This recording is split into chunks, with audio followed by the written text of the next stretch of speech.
حجاز کے کسی علاقے میں ایک خاموش اور تاریک رات تھی۔ یہ ذی الحجہ کی کوئی رات ہوگی۔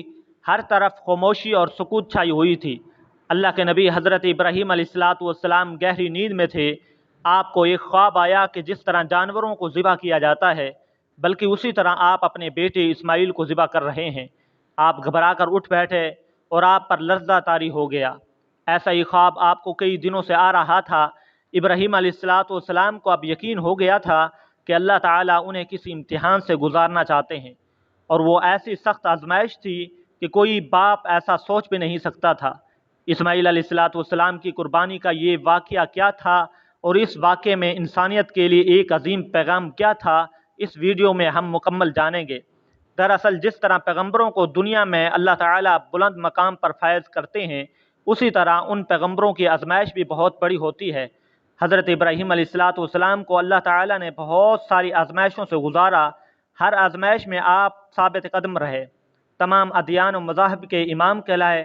حضرت ابراہیم علیہ السلام کی شادی آپ کے چچا زاد سارہ سے ہوئی، لیکن کئی سال گزرنے کے باوجود حضرت ابراہیم کو بی بی سارہ سے کوئی اولاد نہ ہوئی۔ لہذا بی بی سارہ نے ابراہیم کو یہ مشورہ دیا کہ آپ ان کی ایک کنیز سے شادی کریں۔ آپ نے ان کی ایک کنیز جس کا نام ہاجرہ تھا نکاح کر لیا۔ بی بی ہاجرہ سے ایک نیک اولاد ہوئی جس کا نام آپ نے اسماعیل رکھا۔ اس وقت حضرت ابراہیم علیہ السلام کی عمر 80 برس تھی۔ آپ نے اللہ تعالیٰ سے اولاد کے لیے بہت دعائیں کی تھیں۔ حضرت ابراہیم کو حضرت اسماعیل سے بہت زیادہ پیار تھا۔ اللہ تعالیٰ نے حضرت ابراہیم کو حکم دیا کہ آپ اپنی بیوی ہاجرہ اور بیٹے اسماعیل کو عرب کے جنوب میں گرم صحرا کے درمیان چھوڑ دیں۔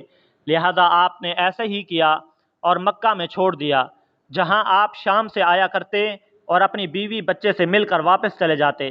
اس طرح 13 سال کا طویل عرصہ گزر گیا، اور اس طرح حضرت اسماعیل علیہ السلام مکہ کی پاک آب و ہوا میں اور زمزم کا پانی پی کر اور بی بی ہاجرہ کی آغوش میں تربیت پا کر خوبصورت جوان کی صورت میں کچھ بڑے ہو گئے۔ لہٰذا اللہ تعالیٰ نے ابراہیم کو آزمانے کا ارادہ کیا۔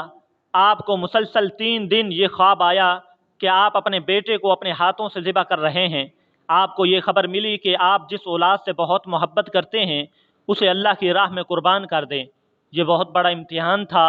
آپ کو بڑھاپے میں اولاد ملی تھی اور وہ واحد سہارا تھی۔ بیٹے سے بہت محبت تھی، لیکن اللہ کی محبت سے بڑھ کر کسی اور کی محبت نہیں تھی۔ اللہ کا جو بھی حکم تھا انہیں پورا کرنا تھا۔ حضرت ابراہیم علیہ السلام نے اپنے بیٹے کو خواب کے بارے میں بتایا اور کہا کہ اب تم بتاؤ تمہارا کیا خیال ہے۔ حضرت اسماعیل علیہ السلام نے کہا کہ ابا جان، آپ کو اللہ تعالیٰ نے جو حکم دیا ہے وہ پورا کریں۔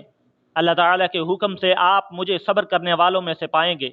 لہذا آپ صبح اپنی بیوی بی بی ہاجرہ کے پاس گئے اور کہا کہ اسماعیل علیہ السلام کو نہلا دھلا کر خوشبو لگا دو۔ حضرت ہاجرہ نے اپنے بیٹے اسماعیل کو نہلا دھلا کر خوشبو لگا کر تیار کر دیا۔ ابراہیم علیہ السلام نے اپنے بیٹے کا ہاتھ پکڑا اور ایک رسی اور چھری کو ساتھ لے کر جبل عرفات کی طرف گئے۔ کعبہ شریف سے کچھ دوری پر شیطان نے حضرت ابراہیم علیہ السلام کے دل میں وسوسہ ڈال کر آپ کو روکنا چاہا اس عظیم قربانی سے۔ آپ فوراً پہچان گئے کہ یہ خیال شیطان کی طرف سے ہے۔ آپ نے اسے دھتکارنے کے لیے پتھر اٹھا کر مارنا شروع کر دیا اور فرمایا کہ اے شیطان لعین، میری نظروں سے دور ہو جاؤ۔ اللہ تعالیٰ کو ابراہیم کا یہ عمل اتنا پسند آیا کہ قیامت تک حج کرنے والوں کے لیے یہ حکم فرما دیا کہ میرے پیارے خلیل کی سنت کو زندہ کرنے کے لیے یہاں پر شیطان کو 7 کنکر ماریں۔ جب حضرت اسماعیل علیہ السلام ذبح ہونے کے لیے لیٹ گئے، حضرت ابراہیم نے اپنی آنکھوں پر پٹی باندھ لی اور تیز دھار چھری سے اپنے بیٹے کو ذبح کرنے لگے۔ اللہ تعالیٰ کے حکم سے حضرت جبرائیل علیہ السلام جنت کے باغوں میں پلے ایک سفید رنگ کے خوبصورت مینڈے کو لے کر حاضر ہو گئے۔ ابراہیم ذبح سے فارغ ہو کر آنکھوں سے پٹی ہٹائی تو حیران ہو گئے۔ بیٹے کی جگہ ایک خوبصورت مینڈا ذبح ہوا پڑا تھا، جبکہ حضرت اسماعیل علیہ السلام قریب کھڑے مسکرا رہے تھے۔ اسی دوران غیب سے آواز آئی کہ اے ابراہیم، آپ نے اپنا خواب سچ کر دکھایا ہے۔ بے شک نیکی کرنے والوں کو ہم ایسے ہی بدلہ دیا کرتے ہیں۔ اللہ تعالیٰ نے حضرت اسماعیل علیہ السلام کی جان بخش دی۔ یہ ایک بہت بڑی زبردست مثال ہے۔ حضرت ابراہیم نے چھری اپنی اولاد پر نہیں بلکہ اپنے نفس پر چلائی تھی۔ یہ سب کچھ صرف اور صرف اللہ تعالیٰ کی رضا کے لیے تھا۔ تقریباً 4000 سال گزر گئے، لیکن یہود، نصارہ اور مسلمان اس باپ بیٹے کی عظیم قربانی کو یاد کرتے ہیں، جو اللہ تعالیٰ کی بندگی کی ایک زبردست مثال ہے۔